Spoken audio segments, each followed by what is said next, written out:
welcome to Wright McGill Essentials of Fly Fishing Instructional DVD.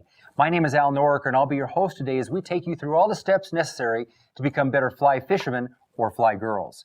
Now, before we head out on the water to practice our casting and presentation techniques, let's talk about some of the tools and accessories that are going to make your time on the water much more efficient and much easier.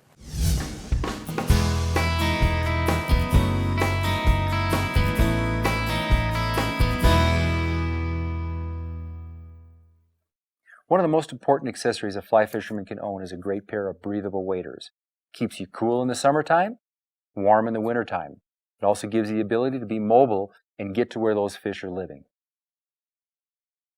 The next accessory I want to talk about is a tool that no fly fisherman can go to the river without, and that's a quality pair of line nippers. Every time you add tippet material onto your leader, or every time you tie on a new fly, you're going to need this to cut off that last little piece of monofilament line. Another multi-use tool that the fly fisherman really needs to have when he goes to the water is a forceps. Some people will call these a hemostat. This tool can be used for a couple different things. First of all, after you've landed that nice big fish, it's very easy to reach down when that fish is in the net and remove the hook from the jaw without even lifting the fish out of the water. The second thing this is used for is to pinch the barb down on flies. Now, we like to practice catch and release as often as possible, and by flattening that barb out, it makes it very easy to remove that hook. Depending on the time of year and where you're fishing, some days you might be throwing more dry flies, other days you might be throwing more subsurface flies. Now, if you're throwing dries, it's often a very good idea to have a small bottle of Floatant. What this does, it helps keep that fly higher in the water and more visible to you and to the fish. On the days that you're going to be throwing subsurface flies, strike indicators are a very important part of that presentation technique. Now, there's lots of different types of strike indicators out there. There's foam indicators, there's indicators that are made mostly of a nylon material that are brightly colored. They float very good, but they normally have to be coated with that same dry fly floatant that you would use on the fly itself. One of my favorite strike indicators is called the thingamabobber.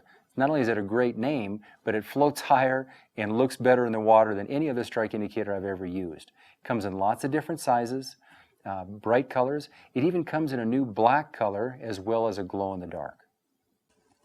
Now, there's one accessory that not everybody thinks about as being a true fly fishing accessory, but it's one of those things that you'll never see me go to the water without, and that's a good quality pair of polarized sunglasses.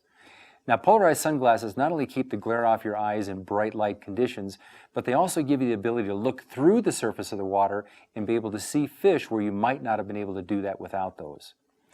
In addition to that, in those bright, glaring conditions on the surface of the water, you'll be able to see your dry fly float much easier, you'll be able to see the takes, and be ready to set that hook much better than without those glasses. Now, if you're fishing subsurface flies, one of the biggest mistakes I see people make is not getting deep enough. They're not getting down to where those fish are actually feeding. So we have a couple ways we can do that. One is to use a fly that is heavily weighted itself, or we can add some additional split shot about 18 to 20 inches above that fly to get it down to that feeding zone. Now, the split shot dispenser that I recommend is the new Wright McGill Quick Drop Shot Dispenser. Each one of the dispensers holds two sizes of non-lead, non-toxic split shot. Every time you push the button, you get one piece of non-lead shot out. Very easy. You don't drop any, you don't waste any, and you've got the perfect size split shot for the type of fishing you're doing right then. One of the last things that you're going to need to have is a good landing net. I suggest you find a net that has a very shallow design and is made of a soft rubber material. It's not only easy to release the fish out of a net like this, but it's much easier on the fish itself.